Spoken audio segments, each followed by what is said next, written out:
going to go over that court case, Jake. So with Ryan Yeah, Cohens. I'm happy to go over that. That I would might be a love bit to. of a long one, so if anybody else wanted to add a bit before, I'm okay with that, or we can go to that. It's up to you.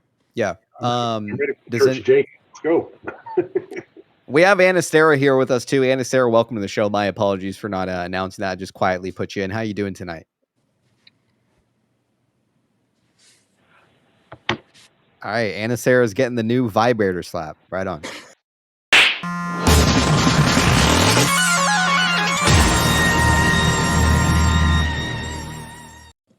All right. Right on. How do you like that one? All right. We got two mushroom stamps. We got the OG one. We got the new vibrator one. Right on.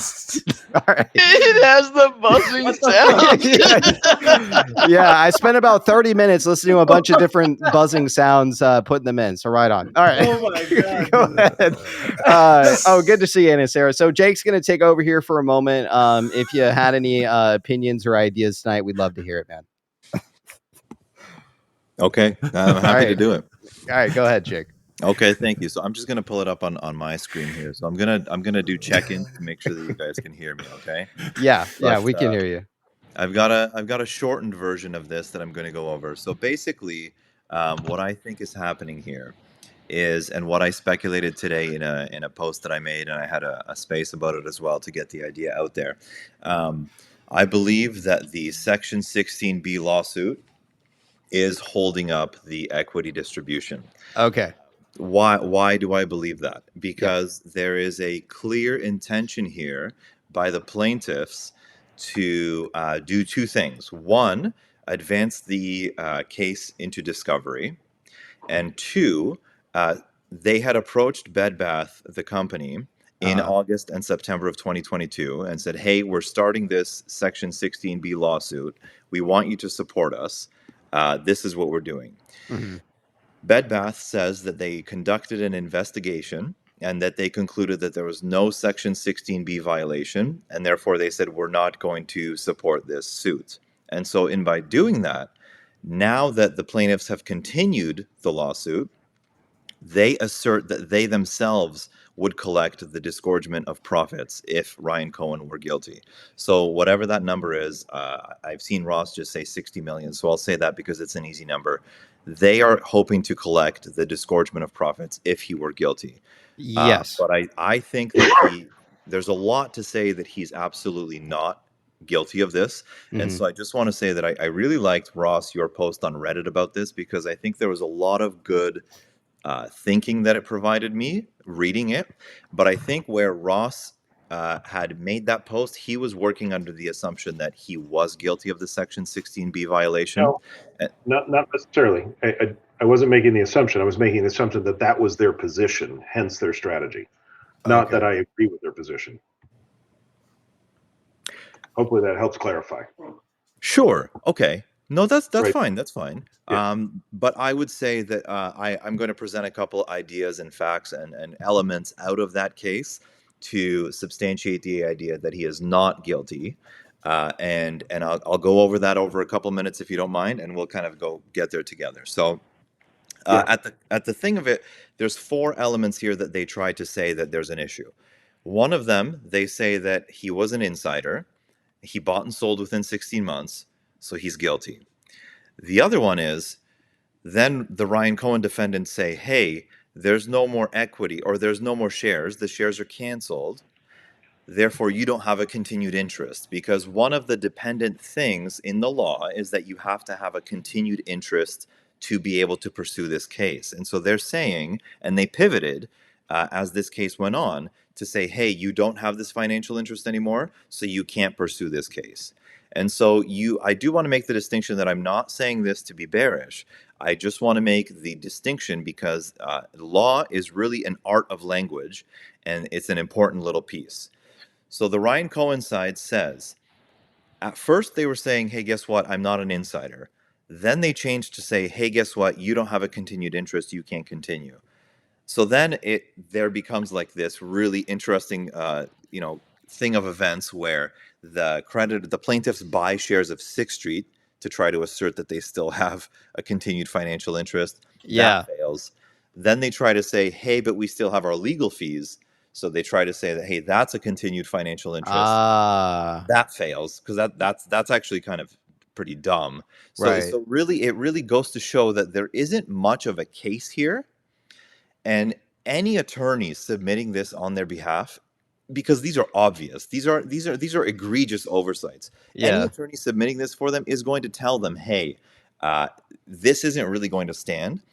So under that assumption, I'm going to plausibly speculate that their real intention is not to assert his guilt of the Section 16B. Uh-huh. Their real intention is to advance this case far enough to get to the discovery phase.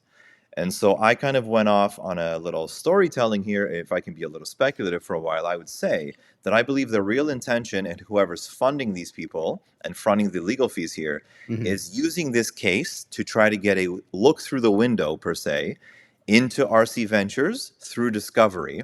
Yeah. Not only to say, hey, what's going on with Bed Bath, because potentially, whatever, but also to say, hey, Judge, we have a reason to believe that maybe GameStop may be tied into this, and who knows what else Ryan Cohen may be kind of cooking in the kitchen. Yeah. Maybe there's something else. So we Right. need to have an extension of this discovery into all of RC Ventures. Yeah. And so I really think the actual substance of this claim is not to prove his guilt of Section 16B.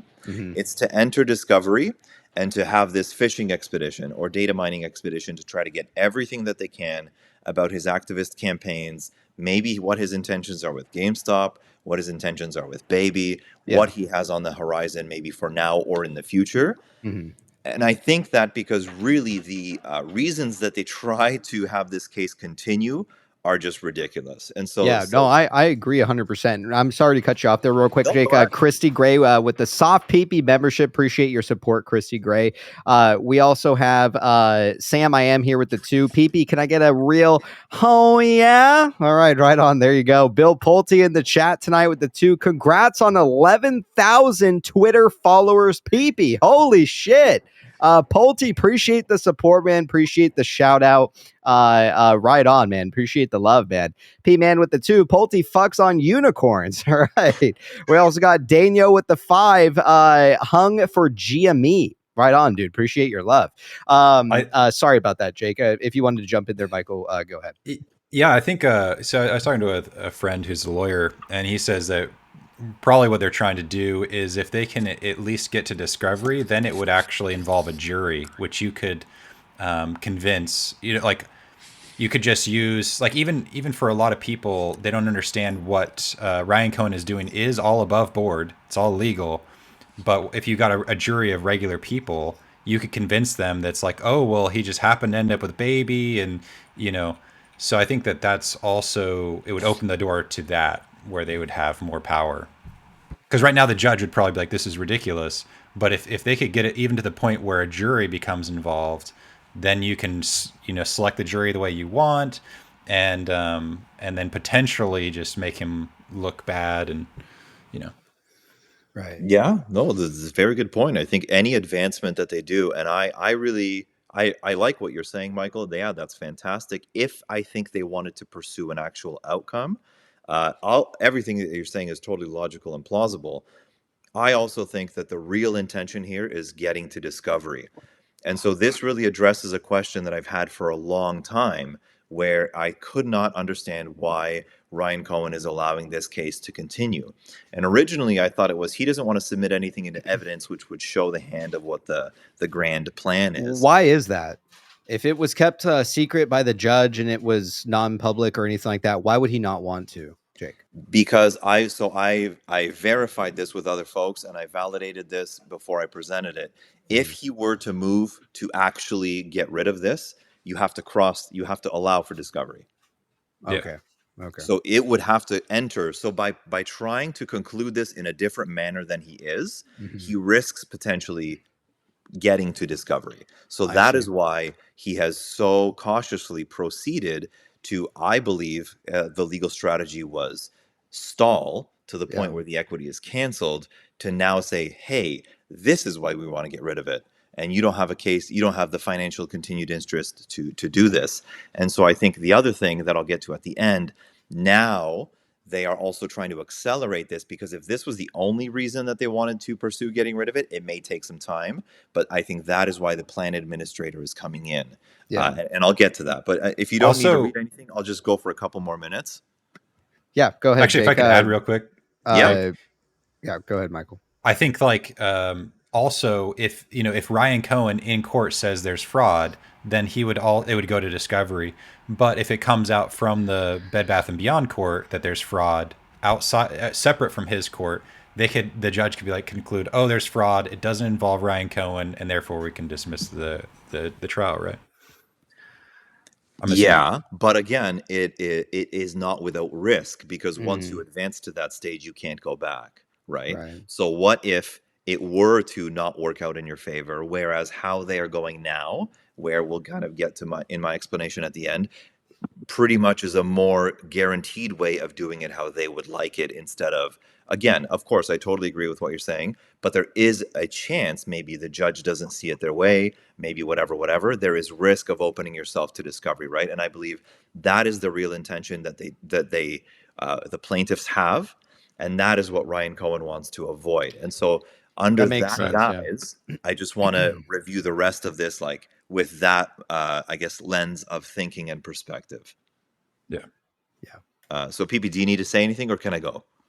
Yes. Emotional damage here. My apologies. Emotional damage with the 2 here. He says, Ross, would you trade your Bed Bath shares for Jake's hair?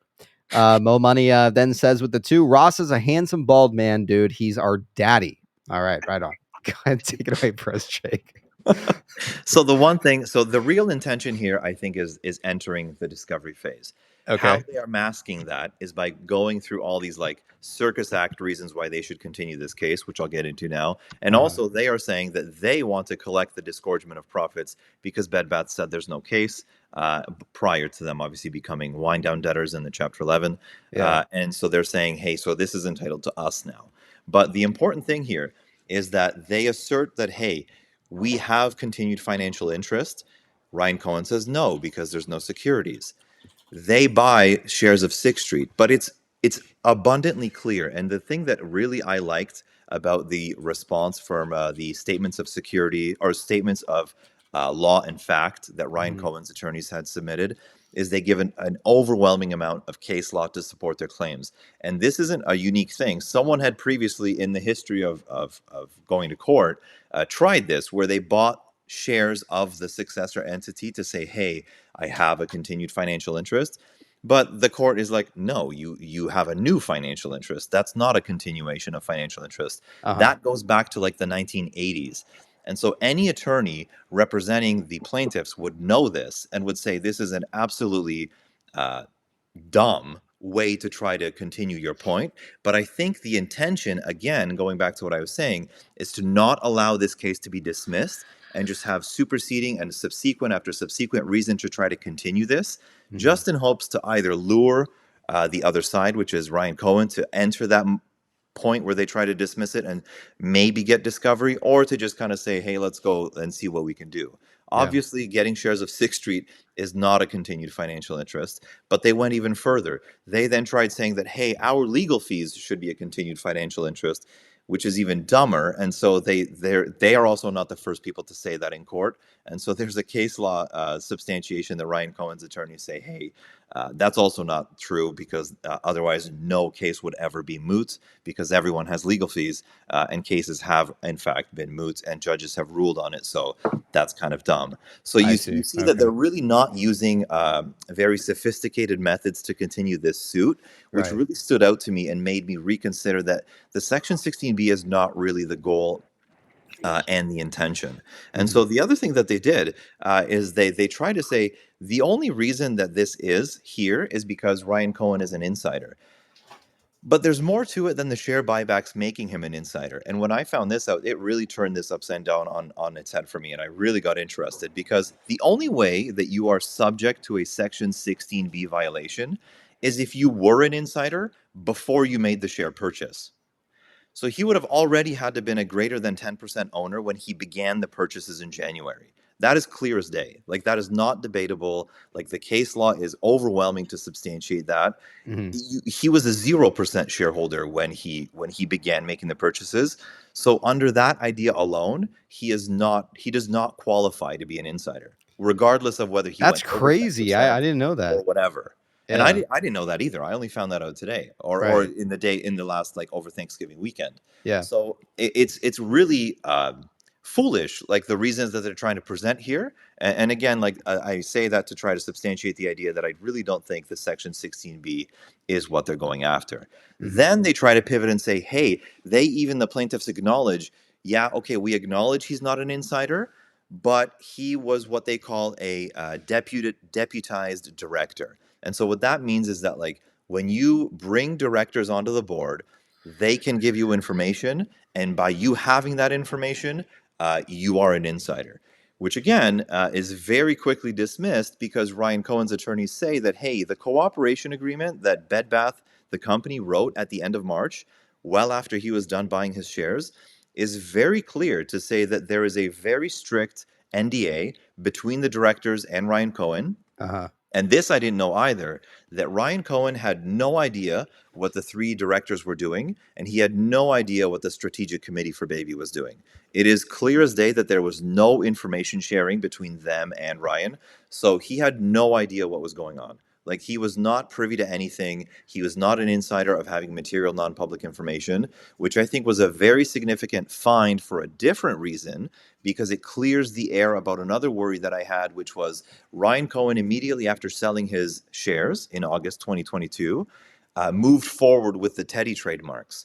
And one thing that I really couldn't figure out in my own head, and I couldn't reconcile, was if he had access to, or like he was privy to privileged information and had material non-public information, how is he now starting a competitor in the same market segment and getting trademarks for this competitor? That's a super lawsuit baiting conflict of interest. Right. But discovering this, we know that he actually did not have access to privileged information from Bed Bath, because the cooperation agreement clearly says that he was not going to receive that information back from the directors. And so again, another element or angle that the plaintiffs try falls flat on its face, because he does not qualify for what's called being a director by deputization, which would be the sharing of information that he would get from the people he appointed to the board. Right. And if you got to say something, I'll give you a chance, and then I'll finish up with the last bit. Mo Money here with the 5. During MOAS, we will find out Ryan Cohen is hiding behind Jake2B's couch the entire time and listening to his DD. Pickles for dinner with the 5 for the new turtleneck fund. All right. Appreciate the love, man. Carter with the 2. Pete's such a loser. Can't believe he still watches. Pete, are you in here? Good to see you, Pete. Right on, man. Yeah, chat usually rips him to shreds. Harry Bagel with the 5. We need to study more vibrator sounds. You like the vibrator, huh? All right, no worries, man.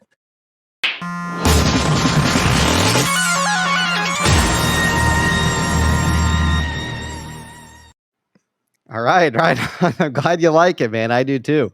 We also got P-Man with the 2. Okay, Bet thinks you're seeing all of his chats. Laughing my ass off. Okay, Bet, there's so many people in here tonight. I may not see all your messages. So if you want to come on the show, let me know if I need to send you a link, or chat spam it if he needs a link. Chowed by Krill with the 5. I'm suing Judith Cohen for punitive damages. All right. NK Blazer with the 5. This says stare decisis, pronounce star e decisis. Go Jake. Right on, man. Right on. Appreciate the love. Emotional damage with the 2. Canadian doctors are so good at American law. Yeah, I guess so, man. And Rusty Shackelford with the 100. Appreciate the love, Rusty. PP when Lambo, tonight's DD has my balls in shambles. All right. Right on, man. I hope that's a good thing. The DD tonight, man, has been really fucking promising, in my opinion. Yeah, man, when Lambo, as long as it's a fucking SUV Lambo, man. Go ahead, Jake. Let's hear it. Thank you, man. So yeah. I got like 2 more minutes. I'll wrap it up. Sure. I don't want to bore everybody.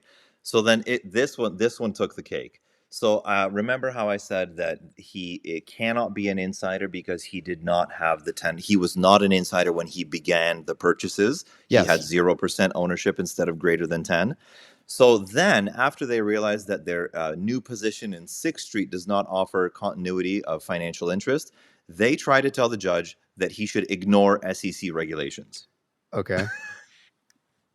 Like, Crazy, right? So really? they try to say that the judge should ignore SEC regulations and that he should still be considered an insider, even though he doesn't qualify as one according to the SEC rule book. What are your So, thoughts on it? I mean, it really underscores the fact that their intention is not really to pursue the Section 16B claim. I Right. think they just Okay. want to advance the case for other intentions that I've shared. And then, so I think the crucial development now, because the piece that I've hinged on here Mhm. is the continuity of financial interest, right? And so if there were to be a distribution for Bed Bath shareholders, immediately the plaintiffs suddenly do have a continuity of financial interest, right? Because their canceled shares became, let's say, Teddy shares, right? They have a new share issuance. They now have status in this case, Uh-huh. right? They are allowed to continue the case. Now, people will say, well, who cares? Because, the whole thing is going to happen. The new company is going to come out. There's going to be a squeeze potentially, whatever. Well, it does matter because, again, if for whatever reason the case is allowed to continue, they can still go to discovery for GameStop. For other activist campaigns, what are you looking at now? What are Wow, you that's looking a at 2 and 5 big, years down the road, yeah, right? that's a big deal. The look through the window is still just as valuable, even if Bed Bath or Baby is out of the picture, right? Because I think that the real intention here is to try to see what he's up to, what he's doing, and where he's looking, either to predict where he's going to go next and close overexposed short positions, right? Or to see if they can counter his trades and stop him and profit, whatever, right? So if you were to do a Bed Bath issuance and give the squeeze, whatever, I really do think that he still is at risk for those other elements, not the least of which is GME, right? So I think the most important thing here is that you want to not allow them to continue this case. So enter plan administrator. Because what happens now, and the other thing that I learned today, learned in doing this research, is that the plan administrator has submitted to come in as what's called the superseding plaintiff. And I was under the idea and of the belief that that means that he, that being Mr. Goldberg, the plan administrator, just goes above Todd Agenbaum and Judy Cohen, right? He just goes he's in the first role, and whatever he says they have to do. Right. But in fact, that's incorrect. If the plan administrator is ruled by the judge to be the superseding plaintiff, Todd and Judy are gone. They are not plaintiffs at all.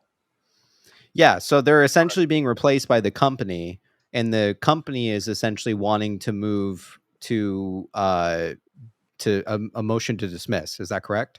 Well, the eventual intention, I believe that's highly possible because they do reserve all of their rights. They say we reserve the right to litigate, to withdraw, to suspend, to settle, to just kick this to the curb. We can do whatever we want. But the thing that I didn't know, and the thing that I thought was really important, is that if the plan administrator comes in as the new plaintiff, Todd and Judy are out of the picture, right? So whoever's paying them, whoever's fronting those legal costs, whoever has the real intentions here, maybe it even is Todd and Judy, maybe it's the boogeyman, maybe it's Bigfoot, maybe it's Shorts. They're out of the picture. They can't get to the discovery phase, right? So at that point, it is whatever the plan administrator wants, and those other intentions are out the window.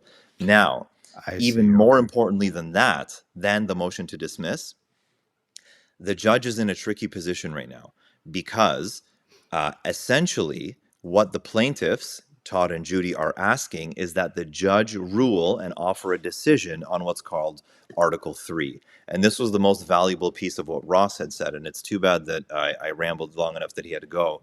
But the most valuable thing he had said is that Article 3 is really at the crux of this, because what it is making a determination if Class 9 exists or continues to exist even after the financial instrument that brought them into the hierarchy is removed. So if the judge agrees, then that means Class 9 still does exist as a class without the stock. If the judge disagrees, Class 9 disappears. They don't want the judge to have to make that decision, right? Because that can impair the ability to make the credit bid.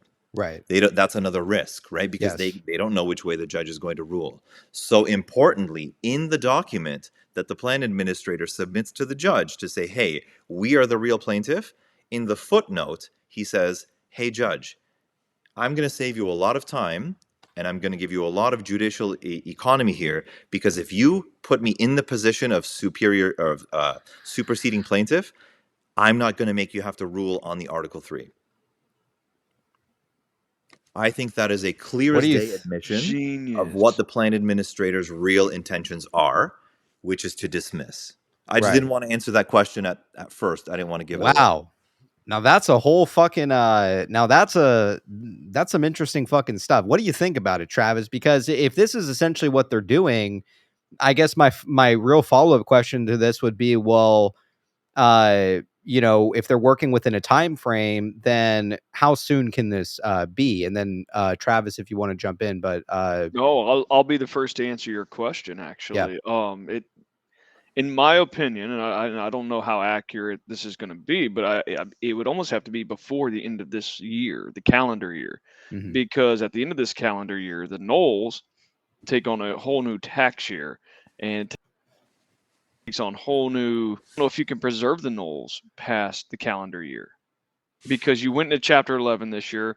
You exited Chapter 11 this year. Technically, they've exited Chapter 11. They've emerged as a new entity, DK Butterfly, Mhm. in order to preserve the Knowles from a tax basis. I think you have to complete it by the end. I don't think Jump there's in any there, Jake. ifs, ands, or buts about it. And Jake, if you want to touch on this, go ahead. Let's Yeah, hear it. no, I just wanted you to finish. So, Travis makes a very good point that the NOL, if this were to go into next calendar year, 6th Street investment window is extended by another calendar year, because you have to maintain your ownership for 2 years to preserve the NOL, right? Now, the important piece, the very important piece, I think, again, I'm just going to say it again to hammer it home. The plan administrator, clear as day, says, hey, judge, I won't make you rule on Article 3 if you make me superseding plaintiff. I think that is an absolute clear admission of the plan administrator's real intentions in this case. I think the plan administrator wants to dismiss. That benefits everybody. The credit bid can continue. The emergence can continue. There's no risk of discovery. The other thing I would say is that this motion to become the superseding plaintiff was submitted on November 22.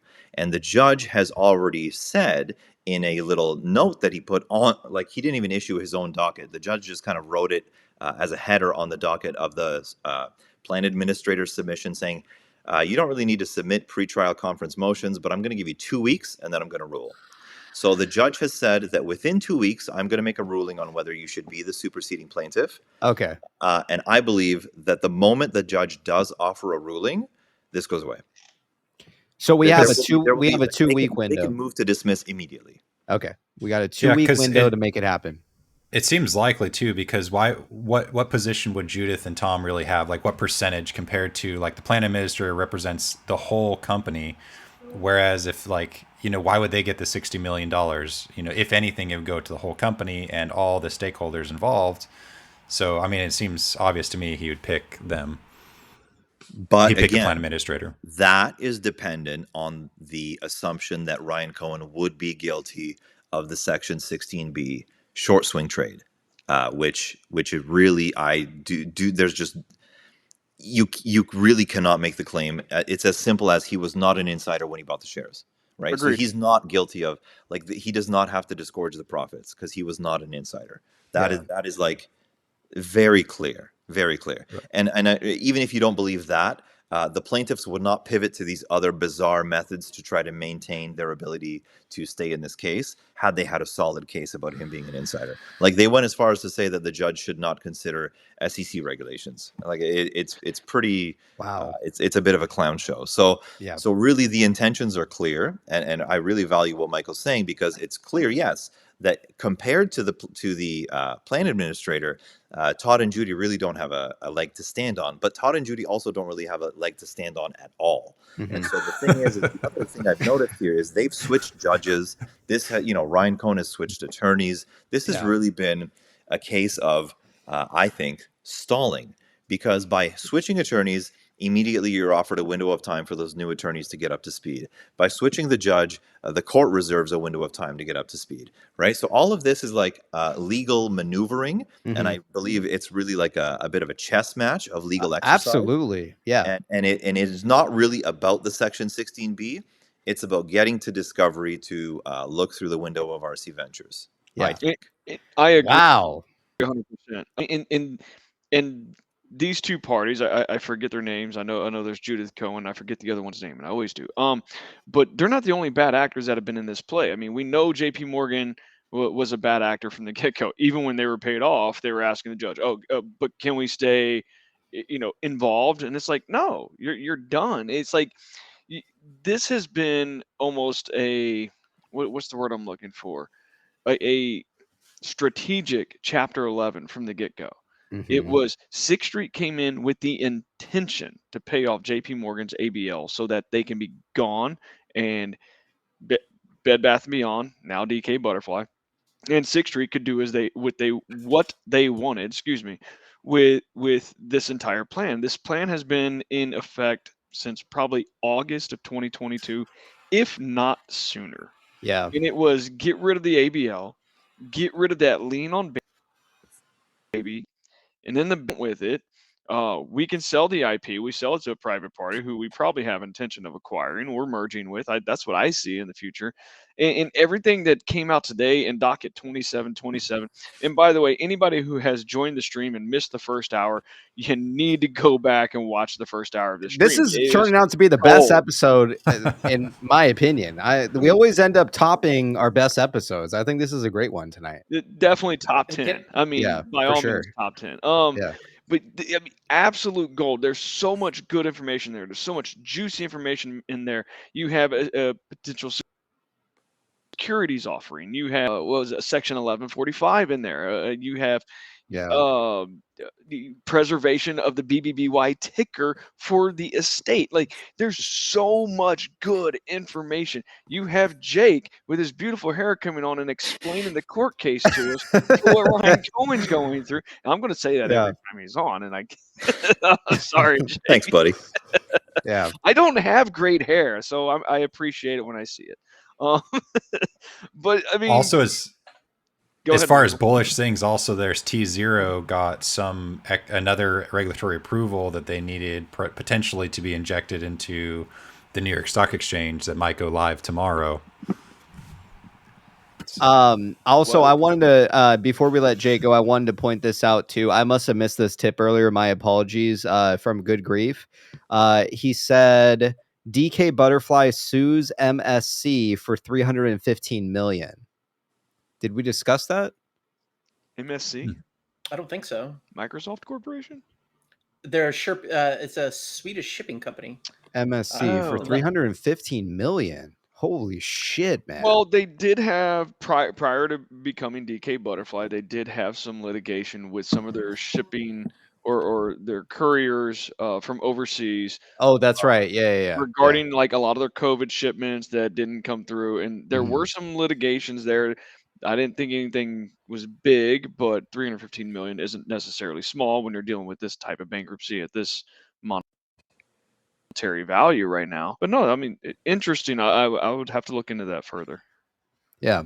All right. Right on. Jake, any closing thoughts on your way out, man, before we let you go? Yeah. Let me just wrap it up and finish the thing. So of course, just with the piece about the lawsuit. So to answer the original question, because what led me down this road, and so that this is basically like the summary of the weekend's research here. Why have we not seen the emerging entity? Why have we not seen shares? Yes. This is why. Because if you issue shares, Todd and Judy get to remain in the case, and you are at risk of entering discovery. This has been like legal strategic maneuvering to make sure that this does not happen out of order, because the order matters. And then if the plan administrator comes in as the plaintiff, it's game over. You're good to go. But you have to get Todd and Judy out of the way, because if you did a new equity distribution while they were as plaintiff in that case, Ryan Cohen is still at continued risk of entering discovery in that case for everything that he's doing with RC Ventures, whether it's regarding Bed Bath, Baby, or otherwise. I think there are a lot of other things that he does not want looked at, like, for example, his plans with GameStop. So you do have to eliminate this case to be able to do the equity distribution. Okay, one right. one question, all- one follow up, real Also, quick. me too. All right, Travis and Michael, real quick. We don't want to take up too much of No, Jake's time. No, I it's don't. fine. No, it's real right, quick. go ahead. So shares got canceled beginning to mid October. I think somewhere getting late as October 20th. But I mean, we're here. Why not do this a month earlier? You could have done it a month earlier. And I'm playing devil's advocate here. I'm asking, you have more knowledge on the Ryan Cohen, in the RC Venture case than I do. I've been stuck on the bankruptcy and in the dock like you have. And so I don't have a lot of knowledge on it. But if it were me and I'm playing devil's advocate here, I would have started this a month ago to, try to bring this up where DK Butterfly becomes the super priority or the priority plaintiff, excuse me, in order to have this kind of done, settled, out of the way. No questions leading up before the end of the calendar year, because you have, I mean, the Knowles are somewhat at risk if this isn't taken care of. Right. I mean, what are your thoughts, Jake? And I'm just asking a very hypothetical, It's a great intriguing question. question. Yeah.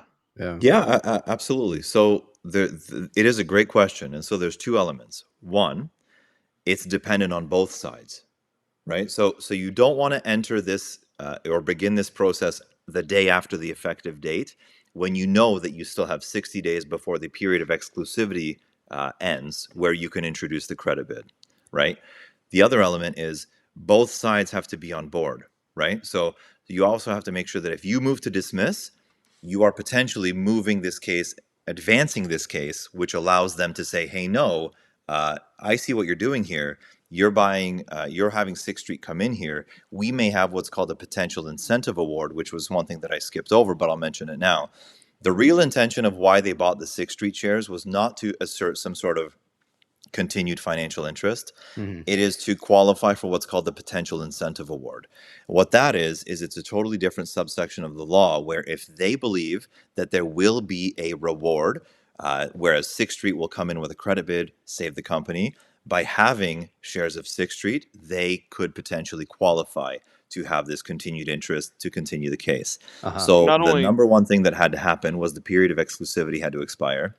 And the number two thing that had to happen is once they realized the effective date had come in, it's like, hey, guess what? Now we can move the plan administrator in. We also don't want to do that too soon because all of the administrative claims are going to say, hey, Judge, you can't knock us out. We need to get paid because Sixth Street's coming in here with 100 bags of money, right? Everyone's getting paid, so why aren't we? So you also don't want to reveal all of what you're doing too soon because just like the leases and just like the bad debt, you want to be able to offload as much of that as you can, right? So I don't have a full and comprehensive answer because I'm not in the courtroom. Obviously, only they would be able to tell you. But speculatively, those are my two best responses. Is one, both sides are dependent on that agreement. They did have shares of Sixth Street, hopefully to pursue the potential incentive award. And then now you also wanted to wait till you were closer to the period of exclusivity ending so that you can then go forward and make sure that the process does wrap up as soon as this case is out of the way. Because as you said so eloquently, the calendar year is coming to a close and you want to make sure that the 2-year period starts before 2024. So my comment is wrapped actually up before December is up. Go ahead, Michael. Sorry. an answer to Travis's question. I think that, what RC is doing is a completely legal 69D chess game, and that there's the right before the swaps end, right? So December 15th, the swaps, which that $1 trillion worth that seem to contain GameStop in it, if they could tie this in court, try and stack the jury when those swaps expire, what jury members are going to understand 69D chess? If we're studying this whole time, we still don't even get it. You could easily sway them into trying to paint RC as a bad player, and then that might kind of, I don't know, have some effect on the swaps that come due. Yeah. Yeah. PP, I think we should in Sure. Yeah. I'm going to let Jake get going. So Jake, we appreciate having you on the show, man. And again, thank you for lending your time on the show. I'll have to go back and rewatch the space call that you did today. I heard it was great. I just didn't have the time. Today's been very hectic on my end here. Lots going on. Yeah, so I will watch it before I go to bed tonight for sure, and appreciate everything you do for the community, man. Whether that's provide DD, do space calls, come on the show. We appreciate having you as part of our community. So chat, let's get some love for Jake on his way out, and Jake, have a great rest of your night, man. Thank you, guys. Thanks for having me. Take care. See ya. See you.